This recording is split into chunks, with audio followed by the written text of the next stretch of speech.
The Marlins drop both of the games in the doubleheader and then the series against the Dodgers.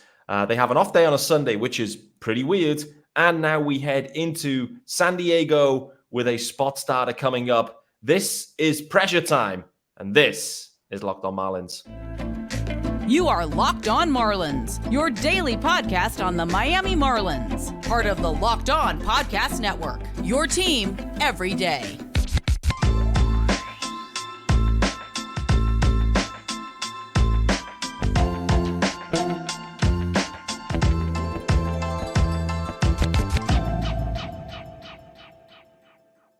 Greetings from England, and welcome to Locked On Marlins. This, of course, is your daily Marlins podcast. I'm your host, Peter Pratt. Hit me up at Miami Marlins _UK. If you listen to the pod, hit subscribe. This is your team every day. Thanks for making Locked On Marlins your first listen of the day. Whew, boy, oh boy, I delivered that. There is a YouTube channel, guys. Firstly, have to call out. Love you, Marlins Twitter. Marlins Twitter. Everyone was like on their backup account subscribing last night to Locked On Marlins. Much appreciated, guys. And we've hit the 1,000 subscriber mark. We are monetized, baby. So every click means, I don't know what it means, but we're going to find out what that means real soon. I've drafted out this email to my boss to say, I am out of here. I am a professional podcaster only. I just need to see how this monetization thing works before I actually hit send. So we'll do that. Guys, this is the Monday episode, and that means one thing and one thing only. Sean Barrett, the UK GOAT, is in the house. Sean, how are we doing, brother? I'm doing well, Pete. Good to be on with you. I think you might want to hold fast on that monetization job quitting situation. You might have just enough money to come in for some 1 and 2p sweets for the kids if they still do 1 and 2p sweets. I don't know. I'm not sure, mate. I feel like 1 and 2 pence is kind of out of currency at this point. Like, I haven't seen a copper for a long time. And I don't mean a police officer.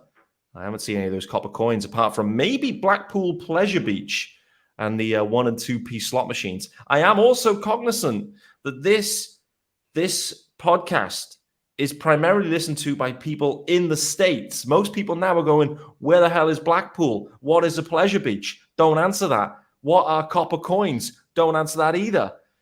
Anyway, boy, oh boy, Sean, we got so much to get into, mate. Before we do that, let's let you know about our sponsor for this episode, which are our good friends over at Gametime. You can download the Gametime app, create an account, and use the code LOCKEDONMLB for $20 off your first purchase. Last minute tickets, lowest price, guaranteed. So what's on the slate for today? Well, there was an emergency podcast on Saturday morning. I was buoyant on Saturday morning, it's fair to say. Buoyant. Came on here, giving it all the hype. Marlins' deepest lineup in Major League Baseball. Usual Pete Pratt, whatever I say, the opposite happens. The curse is real. The Marlins somehow find a way to drop both of the games in the doubleheader on Saturday, one of them being a UK friendly, and one of them in particular was extremely painful. We're going to dig into that. Primarily into that is Eury Perez, baby. What a start. We also need to talk about the closing situation, which is evolving, is how I would describe it. So tons to get into. Sean, overall 1 and 2 against the Dodgers after taking that first one in emphatic fashion, mate. Let's just start with the positives, mate. What a way. 11 runs up on the Dodgers. Tony G absolutely blown up and then heads to the IL. Seemingly his season is over as well. So, the Marlins offense doing some damage, maybe against a guy that actually didn't have his best stuff on the day, but nevertheless, the offense came alive on the road, and Sandy got a dub and a quality start, mate. So it was a good start of the series. Yeah, it was really good. Gonsolin, I think he was definitely not quite at the races, was he? Stallings hitting a home run off him, I think, was like the nail in the coffin there. Like, it's time to send that guy down to the IL. That's the acid test, right? If Stallings is hitting dead center bombs, then that's probably the acid test that the guy needs to hit the IL, right? And it was a great game. So it was a rare 3 a.m. start that I actually watched live. My sleep patterns were all over the shop, and I was sort of stirring at 2:30, 2:45, and I was like, do you know what? I might as well just get up, watch the game, and then go to work. So love it. I actually watched it live, and it was such a great game. I was kind of umming and ahhing about doing it because I thought if I watch this game and get to the 6th, 7th, and it's scoreless and it's boring, what have I really achieved? But no, the bats really came alive, and it was a really good game, and it gave me a lot of enthusiasm for the rest of the series because I'm thinking that the Dodgers have used some of their bullpen up. Sandy obviously was solid, and then it just didn't quite work out, did it? The bats went cold, but overall, I think 1 from the Dodgers, you kind of got to take it, but it's just so unfortunate. The first win was so enthusiastic, and then it was a bit of a lead balloon after that. Yeah, it was, mate. I think they set themselves up perfectly. Like, that game itself, you smash up Gonsolin, Sandy gets the dub, like everything just came together perfectly. And you start to use Dodgers bullpen arms with a doubleheader on deck the next day. You're thinking, this is perfect. Normally in doubleheaders too, you normally split one. You take one of the two, and you think, great, the Marlins they're gonna burgle a series here in LA, and it wouldn't have been, they would have deserved it. And actually, they still deserve. They were actually unlucky to go away from this series 1 and 2, to be honest with you. But yeah, the offense then in the doubleheader in particularly, it was game 1 in particular, they really got nothing going in that game, and that was the problem. I'd say in game 2, the offense couldn't get them across, but it was a bit more alive. They had chances and opportunities in game 2, but just couldn't kind of cash in on them, unfortunately. But like you said, the offense just kind of went cold at the wrong time. The starting pitching, though, let's kind of lean into that one there, because Sandy was okay as far as I would describe it, but on the doubleheader day in particular, mate, Eury Perez, Braxton Garrett. Let's start with Eury Perez. 6 innings of work, no runs allowed, just 2 hits, 10 Ks. Career day for Eury Perez. Sometimes the numbers don't connect with what the performance is, if that makes any sense. But I'm telling you, these numbers absolutely connected to the performance that Eury Perez. It's the best I've ever seen him. What about you? Yeah, absolutely. I mean, when you're striking out 10 guys and you're not putting that many balls into play, and then you can't hit a strikeout. So it is a case of he was fantastic, and 90 pitches. I mean, that's perfect. 90 pitches, 6 innings from Eury. It's just so disappointing, isn't it? That absolute gem has then been wasted. And yeah, it would have been perfect. That second win in this series would have been huge for the Marlins. And as it is, they end up dropping both. And as you said, it's usually quite difficult to drop both games in a doubleheader. I don't know what it is, but the math always just says it's 1-1, like 90% of the time. And yeah, for the Marlins to drop that, and obviously now they're a game back in the wild card. I mean, it's real tight right now, and every game matters. And if you've got Eury on the mound, like we've been calling for weeks and weeks and weeks when they sent him down, he comes back up, starts to struggle as he comes, building himself up. He's back now, and he is what he was. He's better than what he was doing in the first half, and you still get the loss. It's a shame. This is that time of the year now where you just can't afford to drop games like this. No, you really can't. The Marlins, I think, have submitted a petition back into Major League Baseball to get them back to 7-inning doubleheaders, I believe, because they were really good in them in 2020. It's kind of what propelled them to that playoff appearance in 2020. But yeah, as you mentioned, just so disappointing to drop that first game. The second one was there for the taking, but didn't end up happening as such. Mookie Betts had one hell of a series as well, I have to call out. What we shouldn't forget as well, and I forgot to mention it, the fact that Miggy Rowe ended up pitching the 9th in that game 1, I thought was hysterical in many ways. Miggy didn't really do much through the series, I would say. Flashed a little bit of defensive quality, but, rolled into tons of double plays and ended up pitching in the 9th. So not for him personally what he was looking for. There wasn't, and to be honest with you, Miggy's highlights was probably the at-bat with Jazz. I mean, that was box office, to be honest with you. And considering the scoreline, considering Jazz's oblique history this year, the bat speed for that swing and miss for Jazz must have been top 5 all year for him, I think, in that one. What about you? Oh, it's top 1. That is number 1. That was literally my fault. That was an oblique busting shot that he was going for. And the headlines just write themselves, don't they? Him out again off a Mickey Rowe 40-mile-an-hour pitch. Oh, man. But no, I think it's a case of if the Marlins had gone away and won this series, Miggy would have walked away thinking, what a disappointment it is. I've played my previous team. I've had to pitch because we were so poor in the first game. and then we end up losing. But as it is, the Marlins dropped 2 games, and I think he'll walk away with his head held high and think that he's got one over on us.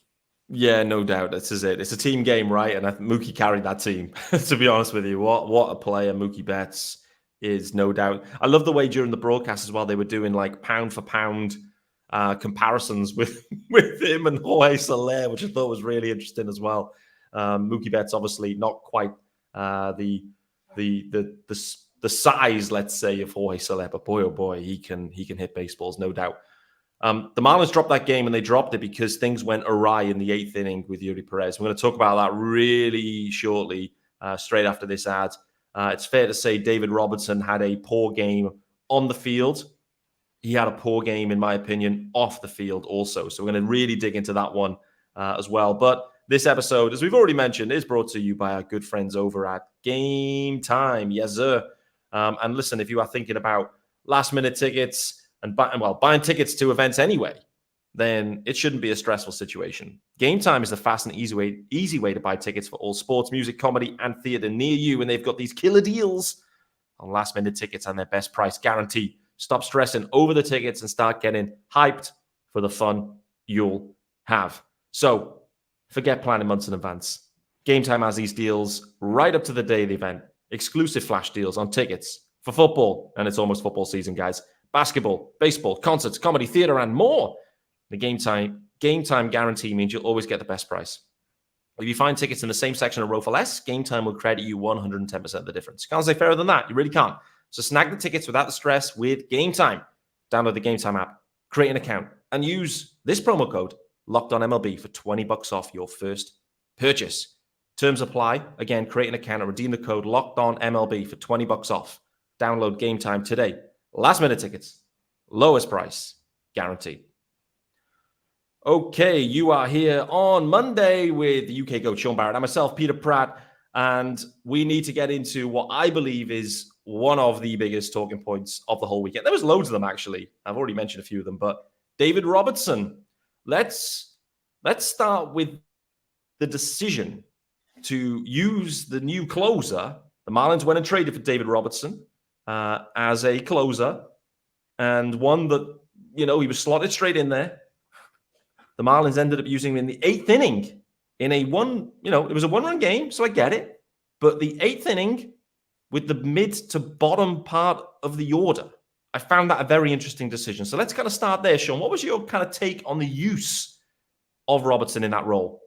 Yeah, I mean, on the face of it, you'd say that they've lost trust in him, maybe. But I think it was more, and I think the broadcast brought this up as well, the whole righty-lefty situation. Like, I think they wanted to see Scott as a lefty facing Betts and a few other players. I mean, it's at a certain point you're needling the situation, aren't you?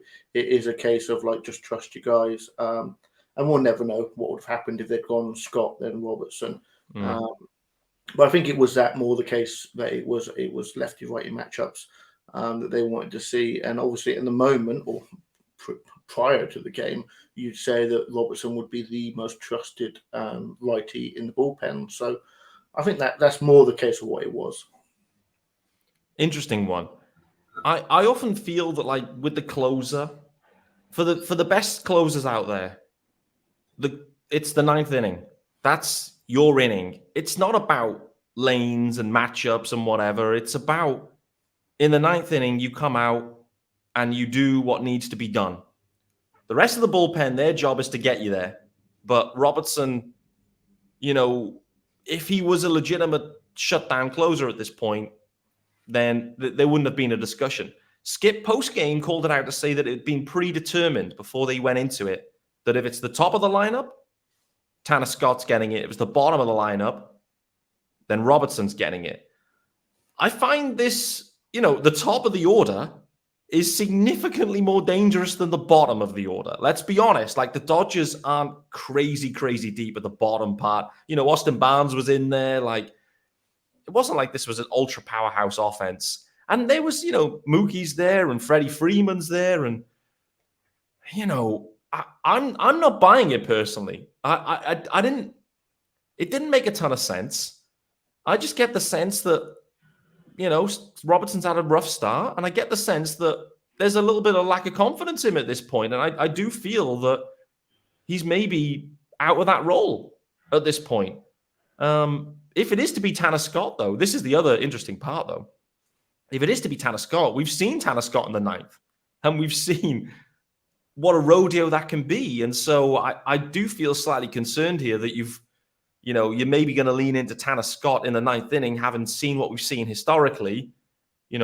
Puck's gone heavily backwards. Now maybe Robertson's gone backwards. Floro's been traded. Barnes is down for the year. Brazaban's down. You've basically got kind of Nardi and, Tanner Scott and a few long men. Like, this bullpen is being really tested at this point, isn't it? It is creaking. And I've often accused the Marlins of working from baby's first book of sabermetrics. And to a certain degree, I think that might be where the problem they've got is you've got Robertson and you've got Scott. And it's a case of, yes, righty, lefty, but also neither of them has really sort of taken claim of the role. No. So I think at the moment it's sort of like 1A, 1B, and they'll go with the matchups. For me, even after this, Robertson is still the guy I'd like to see in the ninth. For one reason only, and what you just brought up is that pressure. Mm-hmm. If you look at some of the most elite closers, the elite of the elite, look at them in non-closing situations where they're just coming in to get some work in, they get blown up because the Marlins for years have had a reliever in the closer role and it's not worked. Now they've got a closer that they're using in a relieval job. That's not working either. A closer is a closer because they rely on that pressure. They need that pressure to perform. And Robertson, I think, is that. I think that's that kind of guy. He's gone into the eighth, gone, well, what am I doing here? I'm going to get a hold. I'm not here to get holds. I'm here to get saves. So in my eyes, I still would like to see Robertson get the save opportunities. But obviously, he has to perform because, one more blow up. I mean, then we really are scrambling as a team for who do you put in the ninth. Yeah, which is, a surprising situation here. Like, it's so funny how things move on so quickly where you go and get Robertson, you're feeling jubilant at that situation. Felt like Kim, Robertson, he was a rental dude. He's in his late 30s. He's knocked around a bit recently. She did what had to be done. And on the face of it, on paper, was the best, righty leverage dude available at that moment in time. This isn't on Kim for me at all, by the way. What I would say is Robertson, let's not forget here that, and I'm saying this without doing the research, so I could look stupid, but that happens all the time. But was Robertson, was he signed before Diaz went down? I.e., was Robertson actually signed to be an eighth inning dude or a seventh inning dude? Because, Edwin Diaz was the closer for the Mets. And so I'm not sure that, Robertson, I think, just had to slide into that role because, well, he'd done it before and, they maybe trusted him over anyone. But I do think, I just wanted to call that out, that he was signed not to be a closer. He was thrust into the role, did okay in a team that was underperforming. All of a sudden, you're in a city that maybe you're not as fond of, in a role and a high leverage situation that maybe you were, keen for. I don't know, but I don't know. I'm just not certain about Robertson, and it's not been great thus far. And I want to call out as well is, listen, if there's a couple more blowups here, there's going to be a Paul DeJong situation that could appear. The Blue Jays acquired him at the trade deadline. They had a need. Maybe he served his purpose. He's been DFA'd already, Paul DeJong. And so, listen, if Robertson doesn't perform and maybe the personality doesn't fit, it would not stun me if the Marlins simply move on at some point from Robertson. Like, if it doesn't pick up. So I'm interested to see on that one. Sean, am I way off the mark here? He was signed before Diaz went down, right? You filibustered long enough for me to find out. Yeah, he was signed. I thought so. The 8th of December, so he was signed well before the love you, brother. Baseball Classic injury. Love it. There you go. So Robertson wasn't signed to be the closer. He wasn't signed as the replacement. He just slid into that role at this stage of his career. Maybe he shouldn't be the closer. And let's get into the post game comments, mate, because that was one of, and listen, let's frame it. He's just been out there. I think he called the carousel got going. Like the carousel got going. They got beat. It's tough being the closer or the guy who blows the game, and they got a microphone in his face straight away. It's not the best situation. He'd be frustrated with that. Nevertheless, I must say the post-game comments. Well, actually, let me ask you, what was your take on those post-game presser comments and his kind of general demeanor with Jess Blaylock and a few of the other guys on that? I get it. Like, yeah, I'm not very good when it comes to my attitude in failure on the field. I wouldn't want to have a camera and a microphone shoved in my face the second after I've given up the game. So I get it. I mean, yes, you'd like him to be. Of course, it'd be great if he came in and all on me. It just wasn't my day and all that kind of sort of searching. But of course, he's going to be a bit sour. You just blew the game, and you don't want to have I have a bad day at work, and I don't have anyone come to me and say, well, what happened there, Sean? It's a case of nobody wants that. It's a terrible situation, but it is what it is, isn't it? If you blow the game, you've just got to eat it, and yeah, of course it's going to be a bit sour. Yeah, exactly. So I think we have to kind of we look through the lens of that conversation, and we realize he's prickly. Jess Blaylock is one of the best in the business. Actually, what she does, she's really, really impressive. I would say not to a point where it's that ultra investigative journalism situation. It's a very friendly media situation in Miami. You won't have been used to that because in New York, both the Yankees and the Mets, that is an unfriendly media situation. So, the media are the players' friends in Miami, I would say. No one's out to get anyone. It's a tough situation, but I didn't enjoy the demeanor. I didn't enjoy the comments. I haven't liked the production. I do think here the Marlins may have a serious problem on their hands with David Robertson, and we'll wait to see on that. But I think that the funny thing, that the most telling for me anyway, was the fact that he said, I had my best stuff basically. I had my game was on, but they were just better, and that kind of worries you, I guess, when you've got the bottom of the order all pinging him, carouseling left, right, and center. And I know there was a Josh Bell play in there where we got a little bit aggressive, and I do think that kind of really took things to another level. But that's slightly concerning that he's saying I had my best stuff. I threw my pitches. I threw them where I wanted to, and I got hit, and we move on. So, what was your take on that? Yeah, I mean, to be fair, I kind of agree. I knew we were going to talk about him today, so I had another go through the inning and have a look at it.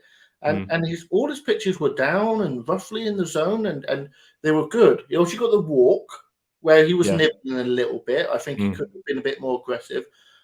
He hung an off-speed pitch that if it was an inch or two lower, you're talking about a double play and you're out of the inning. Genuinely, it was an inch or two high, and it was just enough for him to loft it over the infield. The bunt, I mean, the bunt was great. Good bunt. Really good bunt. Bunt is not easy. Believe me, I've nearly blown my face up bunting the ball towards my head. It's not an easy job to do. No. And it was beautifully placed. Mm-hmm. Bell, for me, that was too aggressive. I get it. It's a one-run game, and you're trying to stop that tying run. But if he'd fielded his position at first, I think Robertson had that all day. He was ready to field it, get the out. You're 2 outs, tie game, not ideal.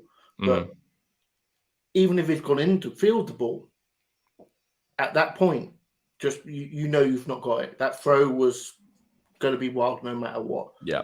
You just got to eat that throw. So I think to a certain degree, Robertson wasn't dreadful. It wasn't like he was getting lit up. I think it was just, the carousel got working. And that, how often do you see suicide bunts?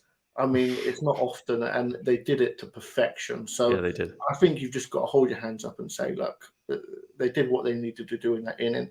Marlins weren't perfect, but for me, Robertson wasn't terrible there. It was just wasn't quite what needed to happen, but he wasn't far off.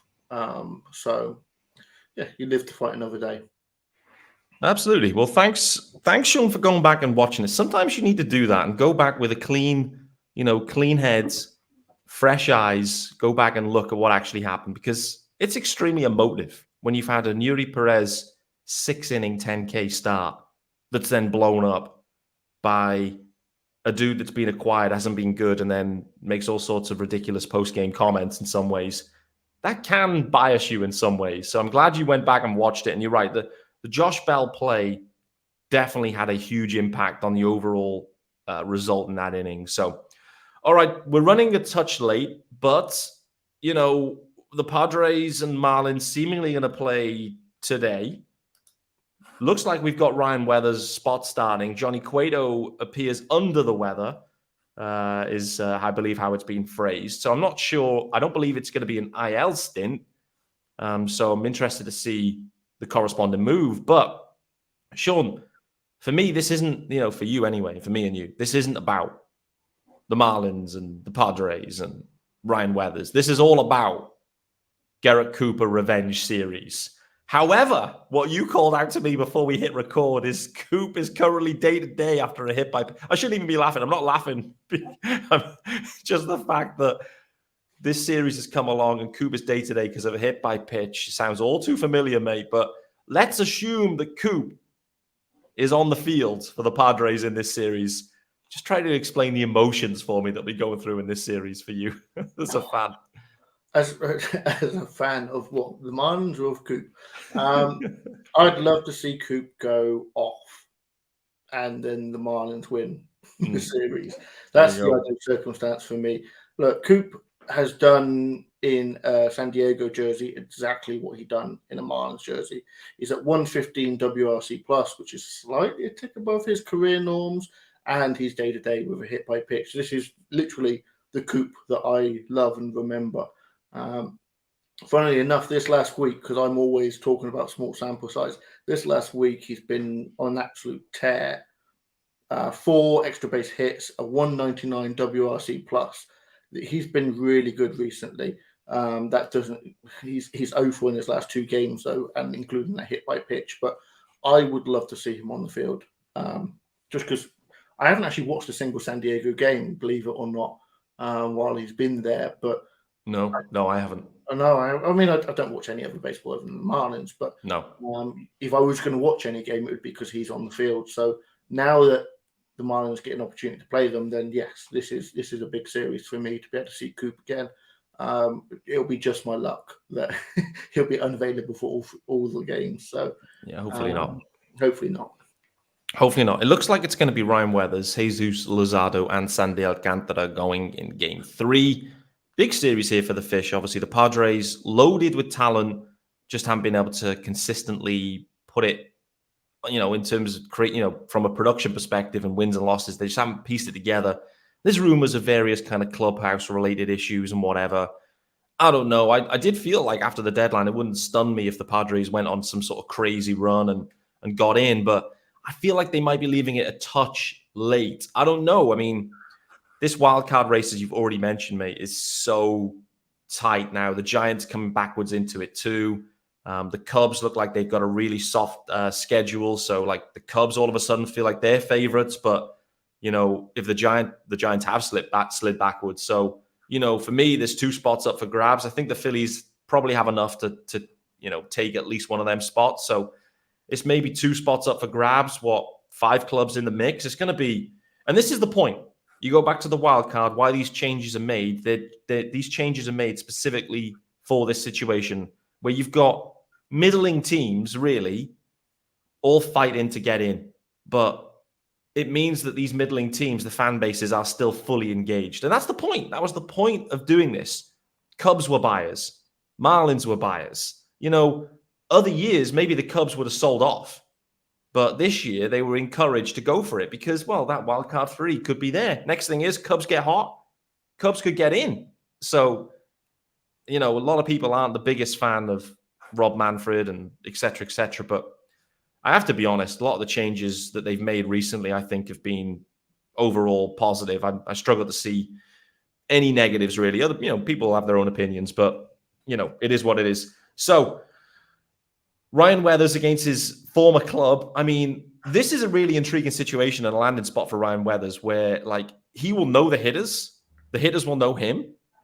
I'm really intrigued to see what way this plays out. But, like, for the Marlins, it would be amazing just to grab this game one, particularly with Jesus Luzardo's struggles that he's had recently. We hope that he can snap out of it. But the Marlins can burgle one here in game one. I think that would be huge for this series and the rest of the season, to be honest with you. It would be huge, and unfortunately, I'm not as enthusiastic about the situation as you are. I've been on record about saying that I thought that Kim did a good job at the deadline, but I also feel like they were an arm away, whether that was a back end bullpen guy or whether that was another starter. Weathers, I think, was added not specifically thinking about this year. I think it was a kind of a Luzardo type, a light Luzardo type agreed. deal. And he's been forced into this role because of circumstances going against the Marlins. Cueto's injury, illness, hangover, whatever you want to call it. Could be any of them. It is putting them in this situation when they've got to start him. It's not really where you want to be. I mean, in a playoff push, I'm not going to go so far as to attack the deadline moves, but it is certainly not where you really want to be right now. No, it isn't. But, things could change quickly with Weathers here. Like, all of a sudden, it was a rough outing, that first one, and it was rough in just his usage, I think, was rough. Like, he was given the Ivan Drago treatment, I would say, where it was just, if he dies, he dies type of situation. That was kind of the approach. Once we kind of dug into it after, it felt like there must have been issues in the pen that day and people weren't available and there's stuff that we didn't know. But, he was put in a big spot there and he had to eat a lot of pitches. He went, over 100 pitches or pretty much 100 on the nose in relief, which is a lot of pitches. So, interested to see the corresponding move too, to be honest with you. Like, how are they going to get him up? I know they obviously had the 27th man in Hartlieb, but he won't be still on the roster. So I don't know how they'll get him onto this roster, to be honest with you. I'm not really sure, and I haven't seen anything announced yet. So, yeah, that's going to be another intriguing one, unless there's anyone else that, bullpen-wise, that needs to go down in terms of injury or whatever. But, Soriano's been good. Hoeing's been good. Feels like you need to have these guys with length around. So, yeah, that's going to be another head-scratcher. But big game for Ryan Weathers. I mean, revenge game for Coop, revenge series, but revenge game as well for Ryan Weathers. He'll want to show his best stuff. Like, former top prospect, hasn't quite worked out for him there. He'll want to come back and make a huge impression, no doubt about it. So the juices will be really flowing for him in what will be his first actual start, although he went starters pitch count on his last time out. So, yeah, really interesting one. It's going to wrap us up for today's episode, though, guys. A lot of fun getting into this. Unfortunately, the Marlins, they dropped the series against the Dodgers when it was there for the taking. Eury Perez really showed that he is fully back with, I believe, his best performance to date. The Marlins' closing situation is murky at best. Is Tanner Scott going to be given some opportunities? Does David Robertson remain the closer? Is there still confidence in Robertson? Wait to see. The offense came alive in game one and showed flashes. However, game 2 and 3 went ice cold. Coop, revenge game, revenge series. Ryan Weathers, revenge game, revenge series. The Marlins need to find a way to win this series. It's been Locked On Marlins. We'll see you tomorrow.